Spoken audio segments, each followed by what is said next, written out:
Today's youth need teachers, volunteers, and most of all, well, they need you. I'm Doug Edwards, and I'm going to be talking with real youth mentors and students to give you the knowledge you need to be the best youth worker possible. This is Youth Worker on Fire. Oh, you're trying to bring me down and run me out of town. You're taking what you want, but you can't take my rhythm now. I'm walking to my own beat, just gonna be me. I'm not replicating nobody. You wanna be like me, but you can't. Hey, everybody, it's good to see you. I can't see you on Youth Worker on Fire. I can't even hear you, but you can hear me on Youth Worker on Fire. So glad to have you here. Mark Donohue, I've known him since he was a child. I knew his older sisters before him who were older than him. They still are older than him. Still are. And I'm sure they're no more than 29, though. I'm sure of it. Mark, I've been wanting to get on the podcast for a while. We talked about it several years ago. This is crazy.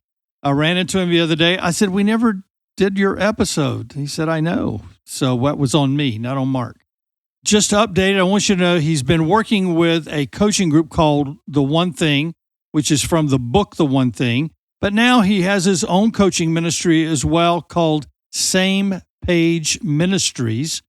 Mark's got a wonderful wife. I've known her and her family for many years, and they have 2 boys. Not only that, they're living in Florida, but this is such a reverse. Mark and his family are moving to Wisconsin. People from Wisconsin move here. That's right. Florida people do not move to Wisconsin. So this is like, okay, Mark, whatever you're going to do, that's fine. Mark's brought up in the church, came to know Jesus in a particular way. I'm going to have him get into all of that because I knew him and he knew me through student ministries and then growing up into the church himself and being an impact. He's been an impactful individual on his classmates, on our society, on our area.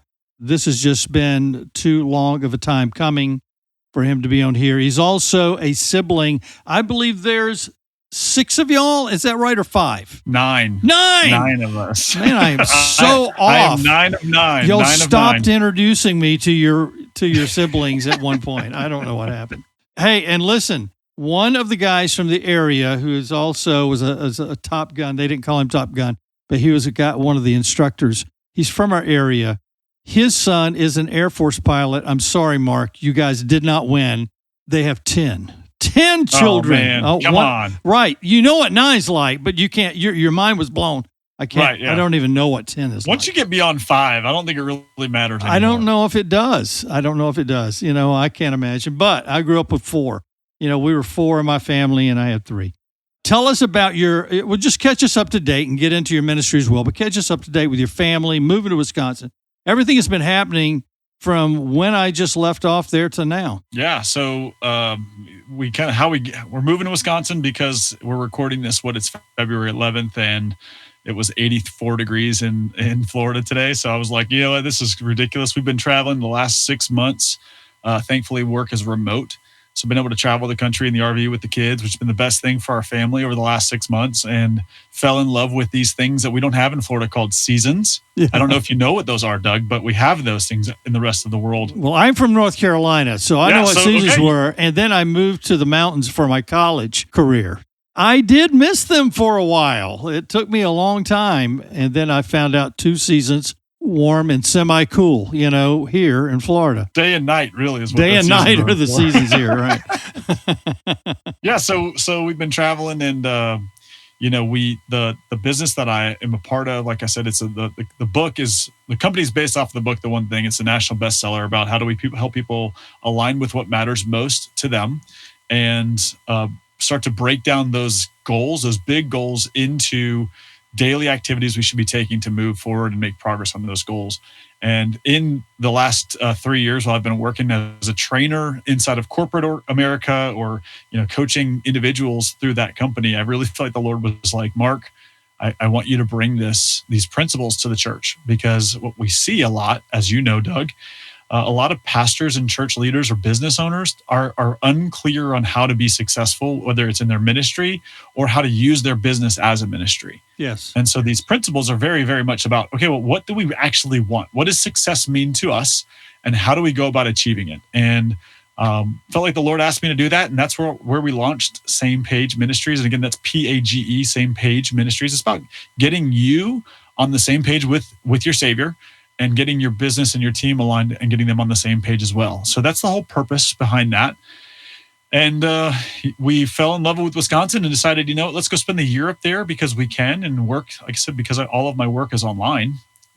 Or I travel for work. It's pretty easy. As long as I have internet, we can go where we want to go, and that's where we'd like to go. No, that is exactly right. The ability to do that and to stay at least a year sounds marvelous. Now, other guys have chosen Hawaii, but I mean, Wisconsin's fine. It's where her family's from. I get it, right? Correct. It helps that, again, the boys, as we've been up there, we were up there this summer, and we go up there quite often. They just love to be outside and playing outside.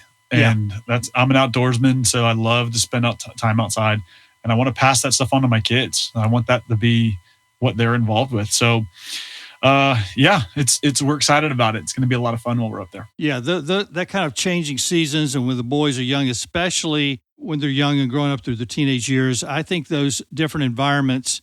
And that I took a lot of our students on cold winter environments because we live in hot, everyday Florida, and so the tropics to the frozen. So we would do that for the very same reason. It gives you different emotions, different perspective on life and living. So good for you. I think you're a great dad, a great husband, at least from my perspective. We'll ask your wife that question later. But, absolutely. Wife's answer is always a little bit different. I know mine would be. So. The real question, Doug, is do your kids say? Yeah. Right, this it's funny. I actually that is a big deal. I asked one of my coaching clients the other day. He's a business owner. He's extremely successful. His business grosses over $1 million every single year. And I asked him, I said, hey, you know what it means to get a 5-star review for your clients? Do you know how to earn a 5-star review from your children? Oh, wow. And he started crying, right? And again, this is the purpose of this coaching. It's not just for the high net worth. It's not just for the big income earners. It's not wildly expensive, but it's an investment for sure. But it's those types of conversations where we are prioritizing the things that matter most to us, right? Because it's so easy to get caught up in all of the activities of work and schedule and baseball practice and all those things and miss out. What does it mean to be a successful dad? What does it mean to win as a family? What does it mean to be good parents? From our perspective as you and me, honey, like how do we win with our kids? Yeah. And if we don't know those answers, how you're going to consistently live in stress and overwhelm and feeling like you're not enough. And I don't believe that's the gospel, right? The gospel is come and rest. Come and find rest in me and know that you're loved and walk out in my love and my peace, my patience, and build a legacy and share that with others. So let me tell you what, this is about youth workers. Pastors listen to this. Youth workers listen to this. Youth pastors, as well as school administrators and teachers. Your dad was a principal of schools forever, and that, which is where I met him. I think I met him before I met y'all. I believe so, yeah. Yeah, and so the interesting thing for youth workers, they need it even more. I was talking to my ones of my children, and I was very fortunate that Colleen was such a good mom because we realized she was probably a single mom 25 weeks out of the year, because you knew what kind of velocity our student ministry took on. And there's things I would change about it. There's things on this podcast we talking about. What you're talking about especially applies to high velocity youth workers, youth pastors, campus life, FCA leaders, as what coaches, all those things, because it looks and feels like we're doing the greatest work in the world.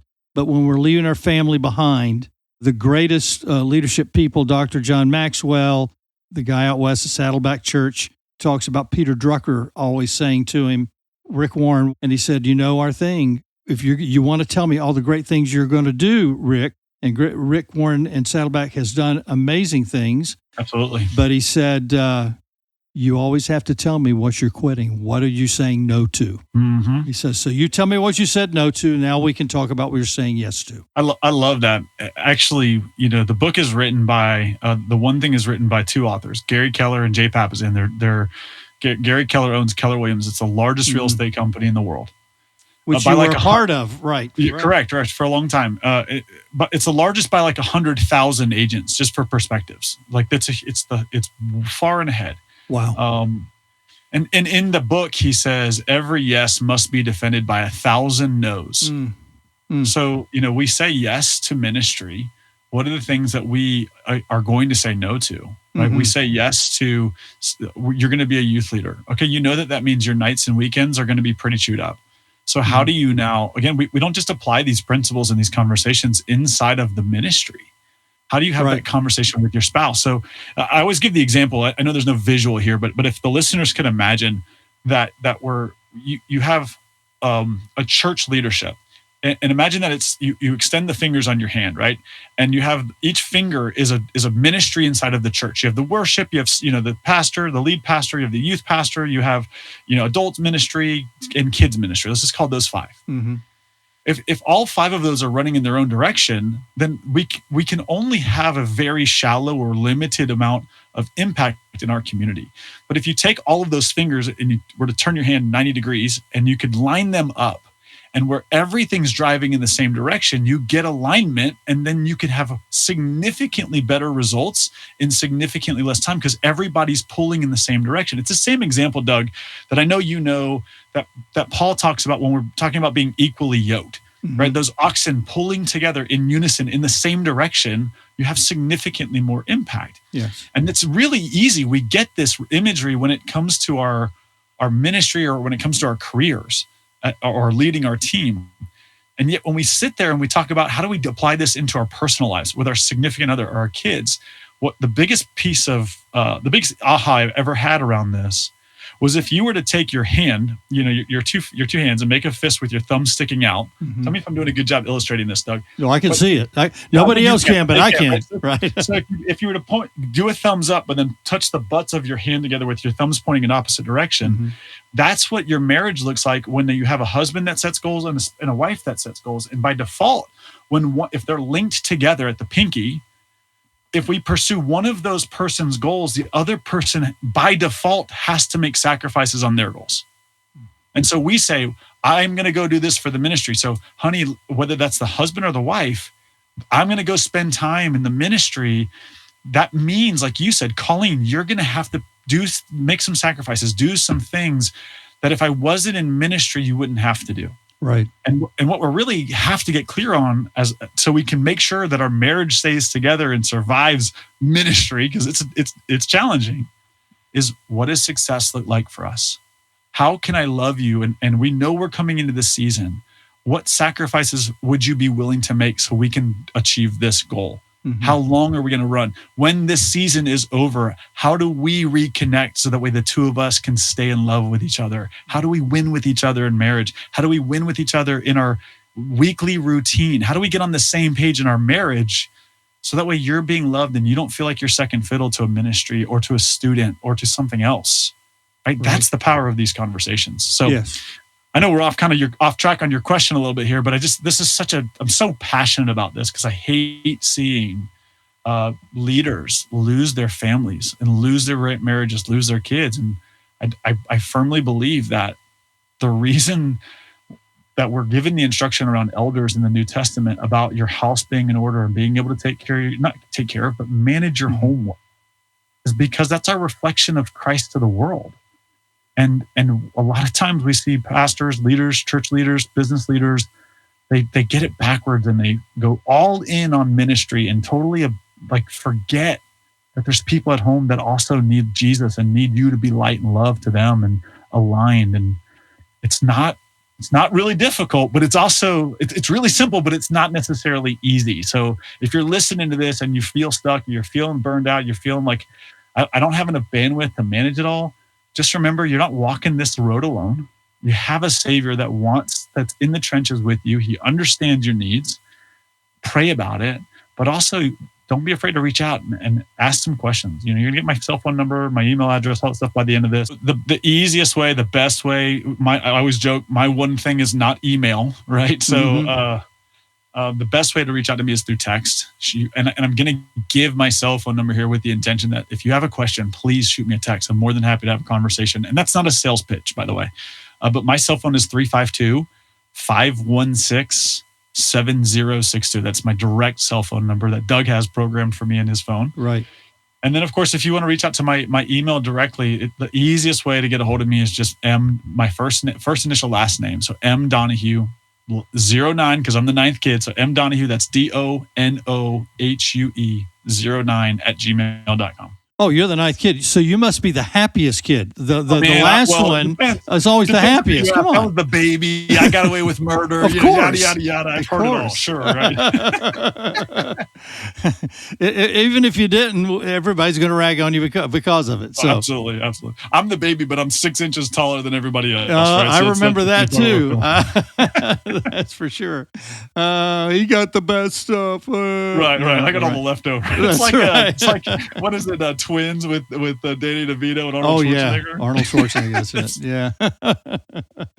No. Listen, you're right. You're right on track with really what we want to talk about, because everything is about longevity of student ministry and stuff, and there is no longevity if your family's not with you. It just floored me when I learned that Dr. John Maxwell, one of the number one leadership guys in the world, said the reason it's lonely at the top is because you didn't take anybody with you. Yeah, man. My prayer was, Lord, let me take my family with me. Let me take my wife with me. And I made a lot of mistakes. Listen, I had a heart attack at 49 because of student ministry and pushing all the envelopes. My wife had cancer, and I believe it was because all the stress that was on her. And it wasn't that we didn't do wrong things. We didn't learn a principle. I didn't learn a principle. And the principle I learned after 35 years of full-time student ministry was to say no more than I said yes. And to say no to something else if I'm going to say yes. That would have saved a whole lot of heart, no pun intended, heart failure and stress in my family. Our kids have been so gracious. We're thankful that they love Jesus, that they came to know Christ at an early age. But they went through those stresses with us too, and there were times that they were lacking because of us. There's a lot of things that we did to help them, but there was more things we could have done had we known more. And Mark, we knew a lot. We taught a lot of different things like this. So it's easy to know it, to teach it, and not do it. I know that you're doing it, and so continue on. Yeah, it's. I mean, you're spot on there. And a couple of things I would just reiterate. Number one is, if you're not clear on what success looks like, yes, then it's impossible to know what is a requirement to say yes to or what's a distraction from your goal. Yeah.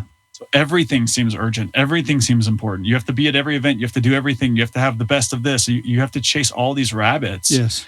And the truth is like the Pareto principle, I think, is the greatest principle that we miss all the time. And that is that 20% of your efforts is going to generate 80% of your results. Mm-hmm. So if your goal is to reach, grow your youth ministry to 500 students, or you're to reach whatever, like, we can identify what are those 20% things that we should be saying yes to, the critical few that provide the overwhelming majority of the results. And in doing that, in order to understand what are the 20%ers, you have to be clear on what success means. Is success for you butts in seats on a Wednesday night or a Sunday morning? If it is, I'm going to challenge you on that as a coach, because it's really probably more than just butts in seats. Mm-hmm. What is it? Is it discipleship? Is it, how many students can we get to memorize scripture or to share the gospel? Whatever that is for you. Well, now we know what we should be saying yes to, and we've earned the right to say no to anything else. And here's how that looks, Doug. If I know the vital few I need to be doing, if I get those things done in a day, and I've moved the needle on them significantly enough for that day, then I have two options. I can continue to press on and do bonus activities. And that it really is, it's the whipped cream and sprinkles on top. Mm-hmm. Or we might say, hey, you know what? I've kind of won the day and it's noon. Maybe I deserve a little bit of rest. let me go and take my wife to lunch. Let me go to lunch with, pick up my kids or go visit them at school, not as their youth minister, but as their dad or mom. But that clarity of how to say no and why we're saying no to something or saying yes to something else, it's just, we have to have clarity around a goal. Otherwise, everything is a must. Everything is urgent. Everything's important. And the truth is, it's not. It's just not. Yeah, there were times when my wife would say, it didn't happen too often because she understood what we were going through and what we were doing. But there were times she says, please stay home. Yeah. Please stay home. And we had arguments over it sometimes, but several of those times I would just say, you're right. I got to stay home. I just stayed home. But there was lots of pain. There's pain in success if you don't know what you're doing.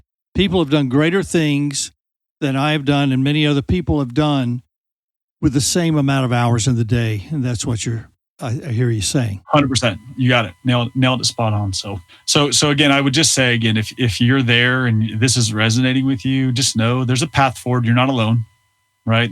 You're not alone. And whether this is ministry or it's in your business, I'd love to be more involved in the youth ministry as a layperson, but I don't have the time. Like there's a path for that. There's a path to move forward. It's not easy, but it is very simple. Let's talk about your journey. And it's been one. I'm sure you've enjoyed sitting on the sidelines and watching. I have. Tell us how you came to a place of asking Jesus into your heart personally. I grew up Catholic, right? So I grew up in the Catholic Church. Yep. And my mom and dad have both passed. And my mom used to tell her favorite story of church was when I was about 6 years old. And this gives you a little bit about my character.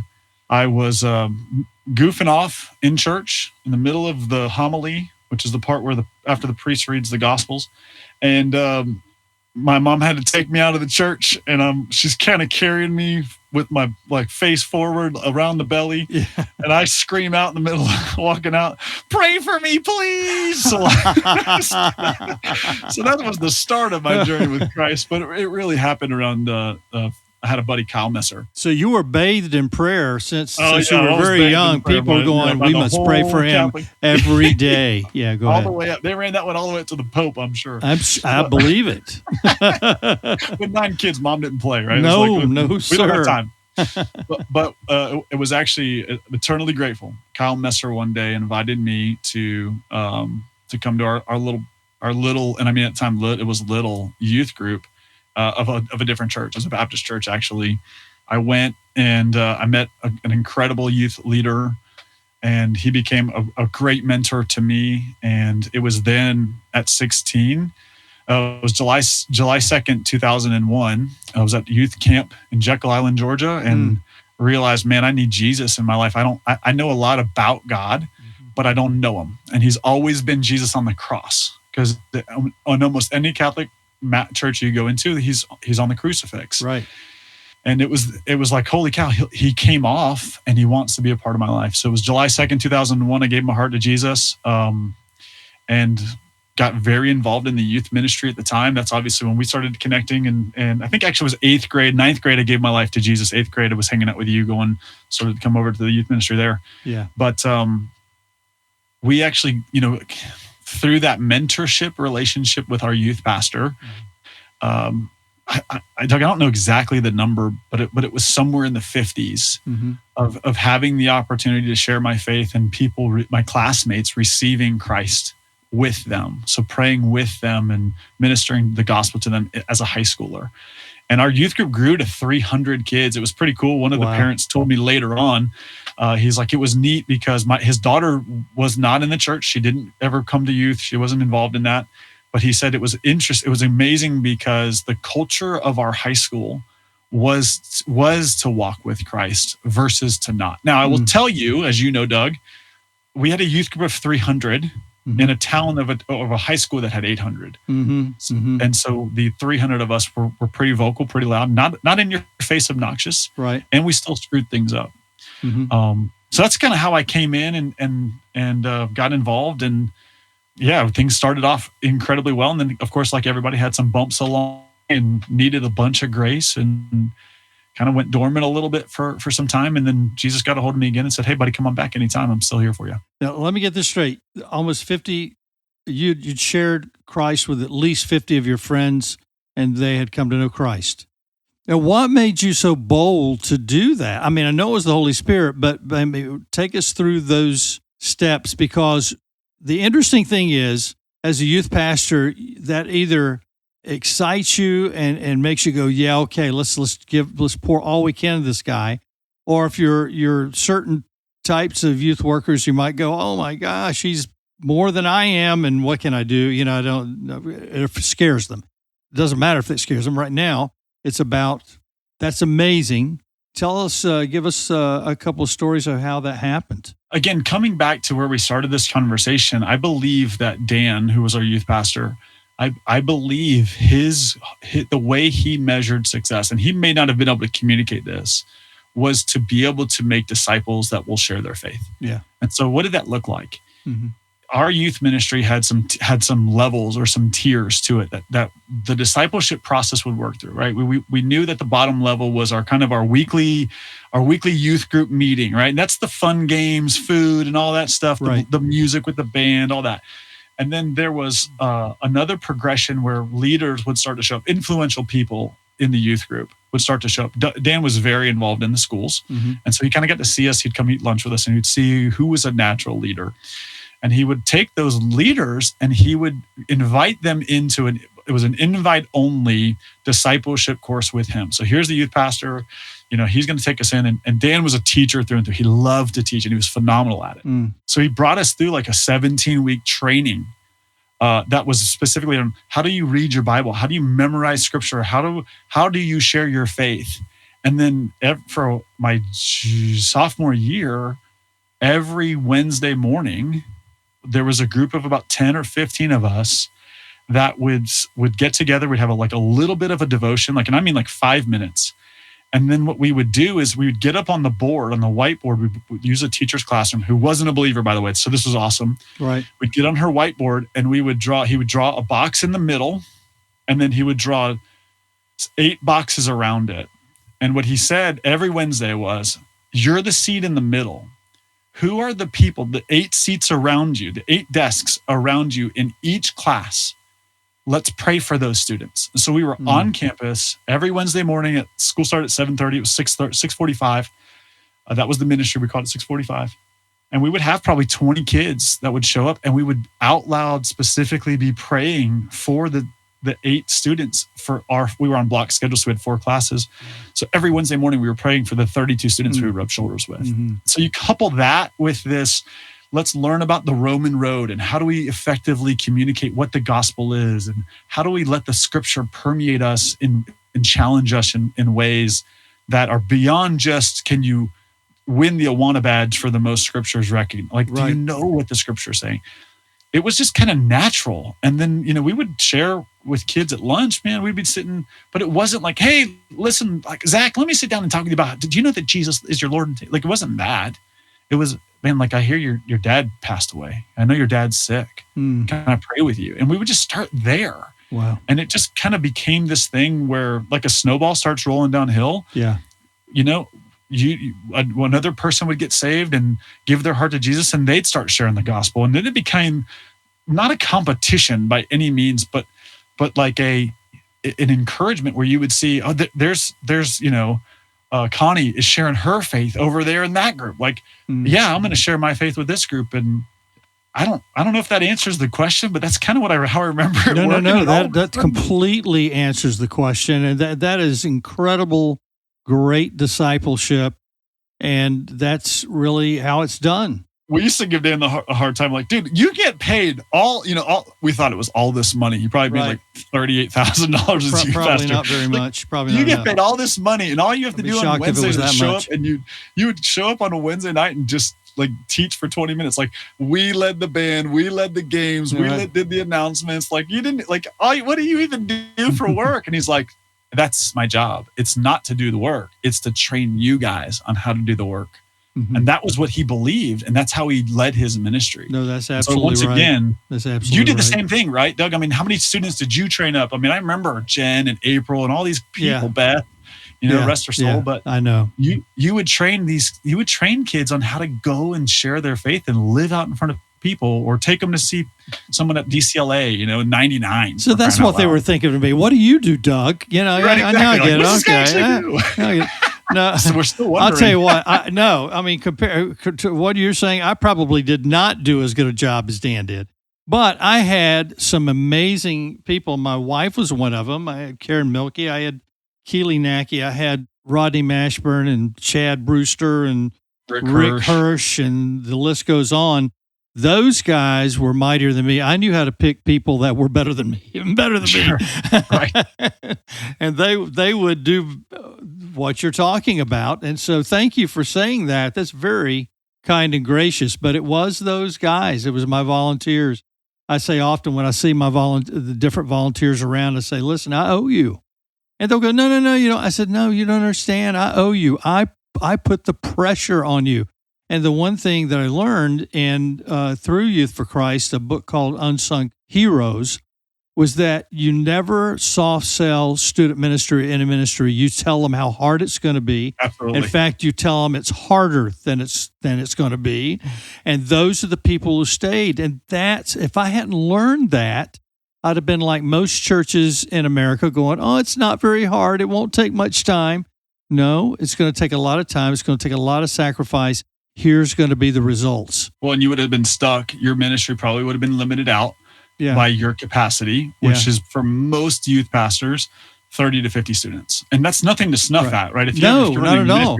Most people wish they had 30 to 50 right now. Absolutely. But my point is that you hit what John Maxwell says is the law of the lid, right? You can only do so much. And so again, just as an encouragement to, if you are a youth worker listening to this and you feel the need to be doing everything, like stop. Yeah, for sure. We see this in scripture, right? One body, many parts. You have a gift for a specific thing. You're not designed to be everything for the ministry.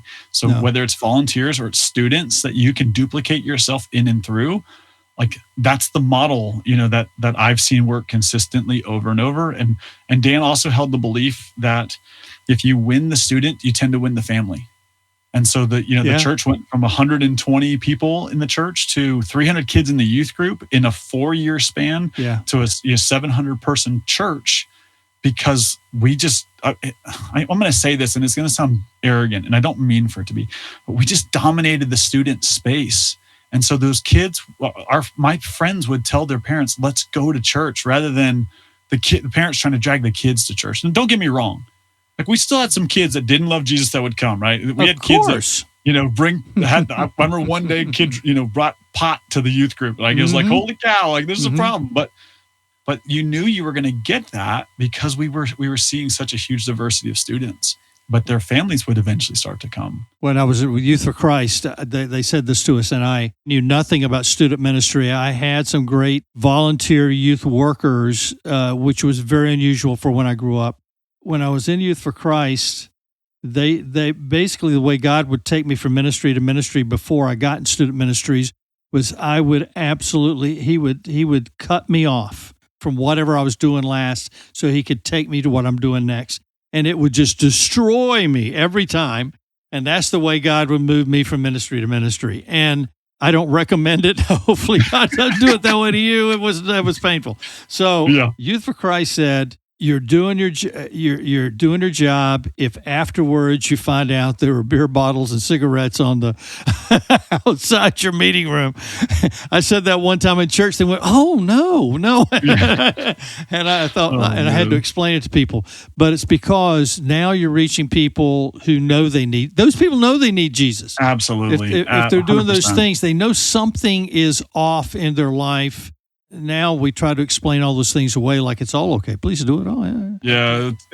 It's funny, right? Because it's easy to read in the gospel, like Jesus would go hang out with the sinners and tax collectors, but we're like, oh, we can't have the kids who smoke come to youth. We can't have the guy who's drunk at the bar come to the church. Like, right. That's who Jesus went after, man. And it's scary though. What you think about that, because we have children, because of all those things. Now there are so many lines we all walk with our families, and the line that Jesus walked was an abandonment to safety. The book that is out by a pastor by the name of Mark Batterson. It's called Not Safe. He wrote many different books, but Not Safe was a very unnerving book. Right. Yeah. But it's just exactly what you're talking about. Yeah, and why is this important, right? Listen, I appreciate the introduction, Doug, and of course, I sit here and go, man, I got so much to still learn and do. And you asked me in the prep, like, how does this spill over to my life today, right? Yeah, like exactly. We went. It was the NFL. The Super Bowl was this past weekend, but the championship game was 2 weeks before. I don't really follow football a whole lot, but I'm up there. We ordered chicken wings, and we're in Wisconsin. Ordered chicken wings. Oh, then you do follow football. Chicken wings is football. What are you talking about? There's nothing more American than chicken wings and football. I understand, except for a lot of things. But the point being, as I went to this bar to pick them up, right? Yeah. And I'm looking around, and I'm up here, and of course, what do you know about Wisconsin? There's two things most people know about Wisconsin. One is cheese, and the other is they drink a lot of Milwaukee beer. Right? Absolutely right. So, it's that youth experience has been so impactful for me. That like I know when we get to Wisconsin, Jenny and I have already talked about it, like we're going to start a bar ministry. Like it's just going to be, because it's a little different in Florida. In Florida, you have people who go to the bar who are trying to escape and maybe hook up or whatever that might be, right? Or kind of just get inebriated. Mm-hmm. But in Wisconsin, it's kind of a lifestyle. Like there was a guy there who had his 3-year-old daughter sitting at the bar drinking out of a sippy cup, and she was, orange juice or whatever, grape juice, whatever, who cares? But like, and nobody was like, you can't have a girl, a young kid. Child, that's their culture. And so it's like, man, where can we go to find the people that are hurting, that are the, dare I say, low-hanging fruit, that are, man, I don't have anywhere else to go on a Tuesday night but to the bar. Mm-hmm. And because I'm looking for something to pass the time. And man, like, let's go share our faith with the people who are screaming that they need it. Mm-hmm. And you can figure out, Doug, I would challenge each of us. There's probably a people group that when you gave your life to Jesus, you naturally had this heart for. And that could be overseas missions. It could be local missions. It could be, LGBTQ plus whatever, it could be that community. Mm-hmm. Like, let's go find the people who need Jesus and let's go share his love with them. Mm-hmm. And very rarely are they going to come to the church. Like, we got to go to them. And it's scary. I come from a very conservative background. My wife does not come from as a conservative a background as I do. And a kid came to know Christ. His parents owned the ABC liquor store, and this is before I moved to Eustis, and I was in another place, and so Burger King was across the street, and that's where I met everybody. So I parked there and I walked across to see him, and what was his first words? Gee, afraid to park at my store, weren't you, Doug? I said, oh, Joe, I'm so sorry. I said, I will park here from now on. And I did. That's hilarious. Yeah. He called me out. He immediately knew what was happening. But it's a scary thing to be a Christian in the right places where Jesus would go. It's scary to follow Jesus and to be like he was. Yeah. He was quite your man's man. Yeah, absolutely. 100%. And he obviously wasn't afraid of what you thought, but knew what you were thinking. Yeah. He was not afraid of offending you in your safety and security in your bubble. Like, that's just, he was interested in reaching the people who needed him most. Like, I love the verse. It wasn't the sick. I mean, it's not the healthy that need the doctor. Yes. I'm going to go find the sick. Yeah. And I think, Doug, in our world today, we have some people groups that are screaming how sick they are. Mm-hmm. And a lot of churches, or a lot of, I'll say, Christians in general, we just don't want to go. We're worried for some reason about, like you said, safety or getting our hands dirty. It's like, man, they're screaming that they need, and full transparency, like this last year of mine, like, has not been one where I've been extremely active in sharing my faith. So I'm not sitting here throwing stones. Like I'm telling you that part of the reason for this ministry is because I realized, like, I've kind of let that bold sharing of my faith be quiet for too long. And it's time. I just feel the Lord saying it's time, Mark. Like, you're going to have this opportunity. Go up here, be intentional with it. Yeah. Look. And I don't have 8 desks around me anymore. But what are the 8 businesses around me? What are the businesses in my area, my town, where people would go who are hurting, who don't know him and might be receptive to his message, to his gospel? And, and last thing I would say on sharing the faith is you have to, again, hopefully we're talking, your listeners are people who are already sharing, but if not, like, they are not rejecting you. When you share the gospel, they are not rejecting you. They're not judging you for your life. Right. They are having a spiritual battle, and it's whether or not they are going to reject the Messiah, not you. And so we don't, all Christ asks us to do is to throw the seed out or to water the seed. Or to and every now and then he blesses us and says, I'm going to let you harvest it. Yeah. But he's the one that's going to make it grow. Mm-hmm. They're not saying, if you're worried about it, they're not saying no to you. They're going to say no to him. The question really is, should the both of you be saying no to him? Because he's very clear on go share your faith. That. Yeah. And if you say no, why would they say yes? If you're ashamed of me, then my Father will be ashamed of you. Yeah. Right. Yeah. So convicting and absolutely true. We do all go through times of that. Seasons, 100%. Seasons, absolutely. And there's times when God lets us go through those seasons for a purpose, but he always will, if it's him, he'll always bring you out and to make sure that you're still on task with the Great Commission. 100%. Yeah. He's going to grow you in some things, remove some things, prune a little bit. Yeah. And I don't know that those are the times that he wants us necessarily to be out. I shouldn't say that.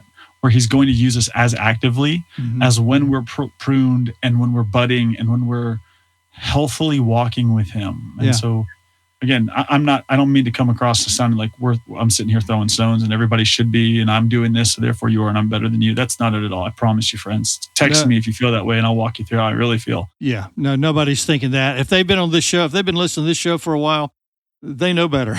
Right, for sure. They know you're not throwing stones.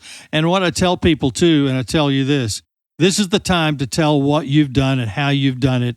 It's not a matter of you're trying to, I'm trying to be bigger. Listen, 99.9% of the people that are on my show have been through extreme journeys, extreme pain, extreme growth.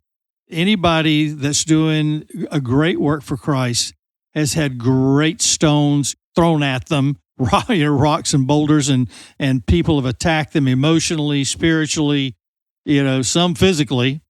When you share what's happening, there's no reason to apologize, because on this show, I bring people that have gone through it.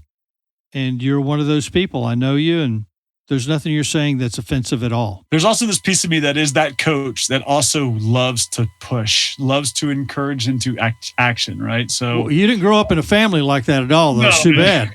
If you didn't push in our family, you didn't eat. So That's right. And I was a big boy for a long time. So Let me tell you, your oldest sister was the first Donohue I met, by the way. She was a cheerleading coach at Umatilla High. One of your sisters was with Vicki Hitchcock and Randy Hamrick, and she went through discipleship. And Brian was your brother. Those are the only ones I knew. And you. I didn't know the rest of them. They hid the rest of them, Just so everybody knows, there's 19 years between me and my oldest brother. So Kathy is 18 years older than me. Exactly. And so it was kind of like, you might have met some of them. I didn't. I can remember the first time in my life. You remember them all. I'm not sure. Yeah, right. Exactly. Don't ask me when their birthdays are. I have no idea. Exactly. Celebrate once a year for everybody. Listen, man, I think you've covered it really. We know the adventures that you're taking by taking your entire family to Wisconsin for a year. Has there been one adventure or hobby, though, that you've done with your family that was just kind of lit their fire and it was just like the mega event of y'all's life, that whether you saw it coming or not? Yeah, I will say the best experience we all had. The road trip was incredible. So I will tell you, if you're in a position to be able to go and travel remotely with your family, do it. Especially like in a fifth wheel. We did it in a fifth wheel camper. Yeah. So we got really close, really quick. And our kids are both under 10. So they're still young. But there was this moment when we were out in Grand Tetons and we just stopped to watch the sunset over the Tetons. And this big field out in front of us, and a couple elk start bugling, and my son's able to find him with the binoculars, and he kind of felt like a big kid at the moment. And oh yeah, man, it's just these little memories to cherish. But again, it all comes back because we ask the question, right? Like, what do we want as parents? What is success for us as parents? And that's how we started to, say, how do we make this work, and how do we make this happen? Not should we, but how do we? And there's so many memories I could share from that road trip, but that's been the best thing to unite us as a family. We have more dinners around the table. We have more conversations because we have so much less distractions. And that's no little thing. The Grand Tetons, are you kidding me? And the elk in the wild, that's magnificent stuff. If anybody wants to see any of those, I'm looking real fast here, Doug, but if anybody is interested in kind of seeing some of the adventures that we've gone on, my wife is way better about Instagram and documenting these things than I am. So she is Jenny _Donohue _, and that's again Donohue. And she's JENNIE _Donohue. If you wanted to see any of those pictures or any of our memories from the road trip, or how she manages it as a mom, homeschooling and all that stuff, she shares it all, man. So it's a lot of cool adventures that you can take a look at. Oh yeah, no, that absolutely, people will be going to see that. Something else you want to say to youth workers? Something that you left out? Yeah, the bumper sticker to kind of summarize everything is, hey, listen, if you haven't read the book, the one thing I would highly recommend it. Mm-hmm. It's been a national bestseller for a long time, and it's a lot of the things we've already talked about today, and if you have questions about it, just like I said, reach out. Happy to be a resource. Any final thoughts to your family, friends, listeners before we close out? Yeah, big shout out, obviously, Doug. Thank you for sticking with me and getting me on here, and a huge shout out to my wife. Right, as you said, my man would not be able to do half the things we've been able to do without her, and she's amazing. So we appreciate you. Appreciate your family and all of your history. Not only you, but your family has contributed so much to Lake County and to North Lake County, especially, and sacrificed their lives for us in so many ways, in education and with Jesus and yourself with furthering the gospel and helping all of us try to stay on track and stay in focus and keep what should be first.